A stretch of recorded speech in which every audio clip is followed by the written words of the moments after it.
So, what have you all been doing? Before Christmas, at Christmas, during Christmas, over Christmas, Christmas. I'm recording this the weekend before Christmas because I know the weekend of Christmas I won't be recording nothing. I've got my eldest daughter, my grandkids coming round. Oh, and her husband. He's a Viking. He's about 7.5 foot tall, massive beard, loads of tats. Viking, absolute Viking, but a really nice Viking who doesn't take his axes everywhere. So that's good. I can cope with that. So we'll be having a few beers and too much food, and then some more beers, and then some extra beers just to make sure we've had more than enough beers to go with the more than enough food. So that, coupled with the grandkids, people of my own age, mental age should I say, people of my own mental age, because they're 8, that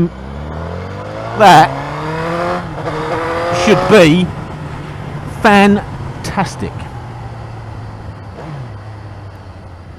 My youngest daughter is hoping to get down to Cornwall. If you don't know, I live in the Brighton area. She's hoping to get down to Cornwall, but Boris might be threatening another lockdown. Bastard. At the moment we're just having to wear masks everywhere, but there are threats of more lockdown procedures. Is that dirt? No. More of a lockdown, which will be a right shit if my daughter can't get down to, my youngest daughter, she's going down to Cornwall, so it'd be a real shit if she can't get down to Cornwall. She's down there for the weekend, the Christmas weekend, and then she comes back the same day me and my missus go away to Oxford. Meant to be going to Oxford for 3 nights, so that's under scrutiny, under jeopardy. God, this is bouncing along here.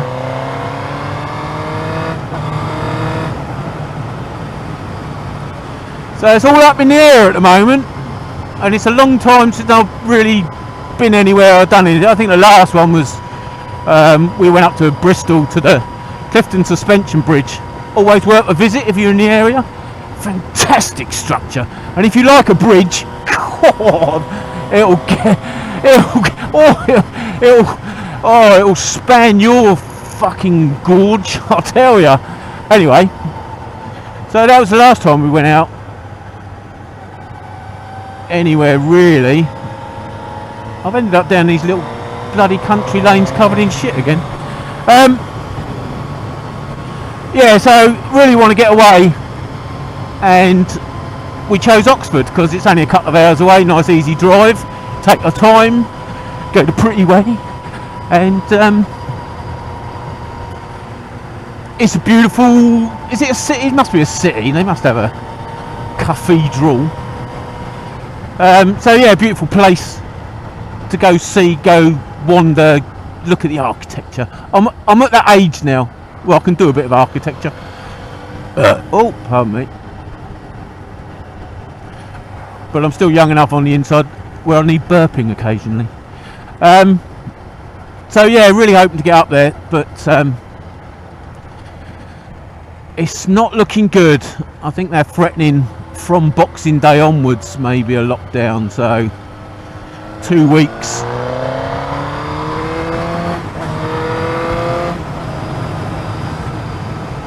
Because of this new Omicron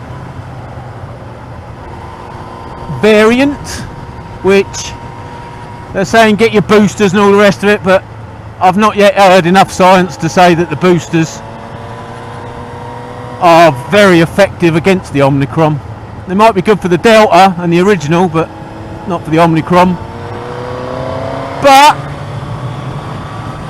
if you're taking a backhander from Pfizer, you're earning a fortune.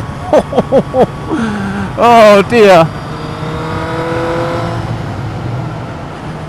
Not that I'm saying people are, but when you got our AstraZeneca, which is £3 a pop, and Pfizer is 20 odd quid a pop, and we're having Pfizer, and they're giving it all the, oh yeah, that's the best one to have, cause it does this and it does that. Well, you're not giving me the science, and I'm very dubious about Pfizer themselves doing trial runs and testing, because they've already found one of the research centres that they use was giving false information.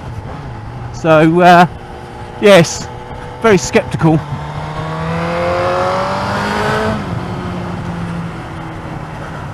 But I am up to date. Meant to be going to Edinburgh next year, and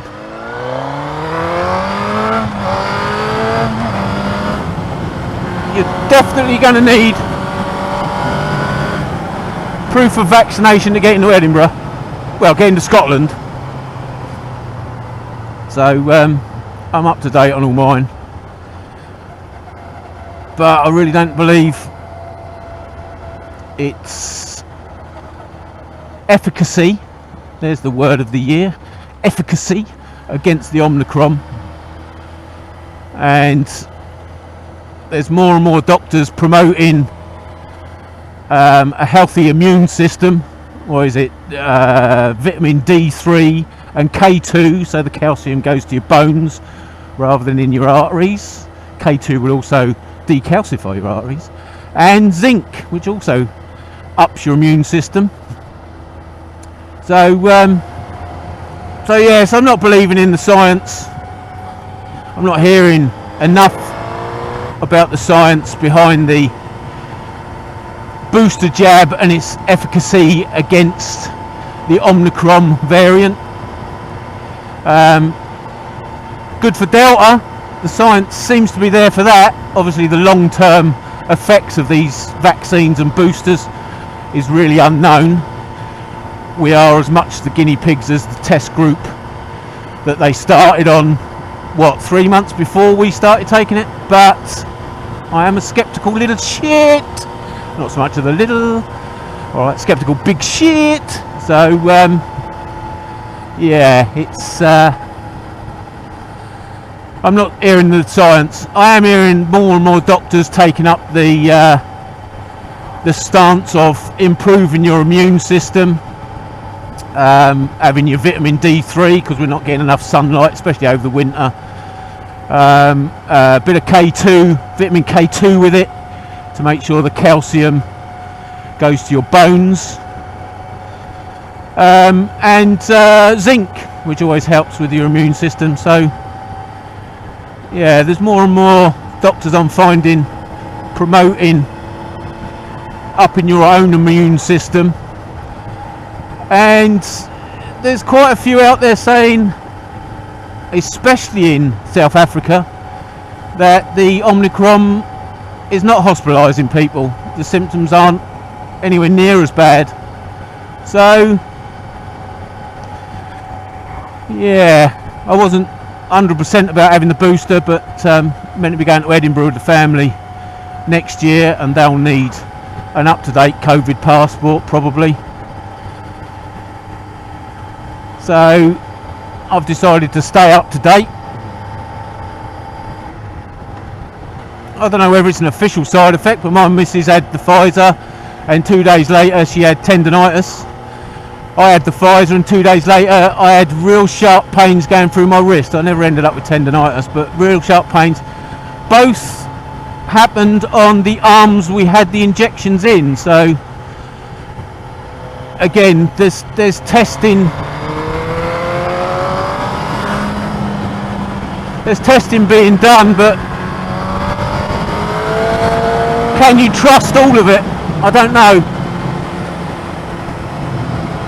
We're having it done so soon after the test group have been tried.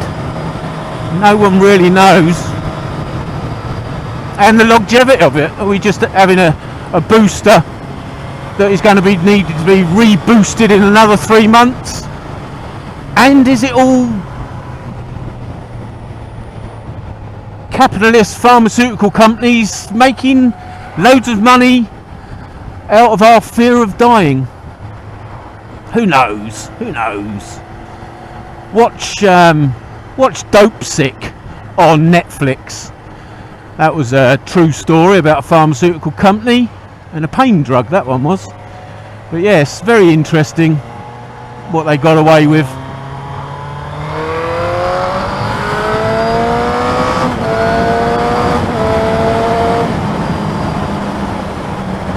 Plus the FDA in the US have just approved a drug that has got an efficacy of 30%. So there's a very slim chance of it helping. And they also stated that that feels horrible. They also stated that it might create mutant variants of COVID. And the FDA approved it. Who's on the bankroll there? Bloody hell. So, again, I do have a mistrust of it all. They've definitely said that the 2 AstraZenecas, which I had, and a Pfizer booster, will boost your immunity up to sort of 90, was it 90, 95%?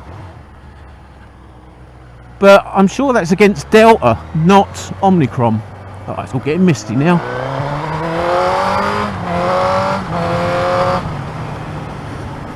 So, yeah, again, it really, none of it rings true. So it's usually really shitty around here.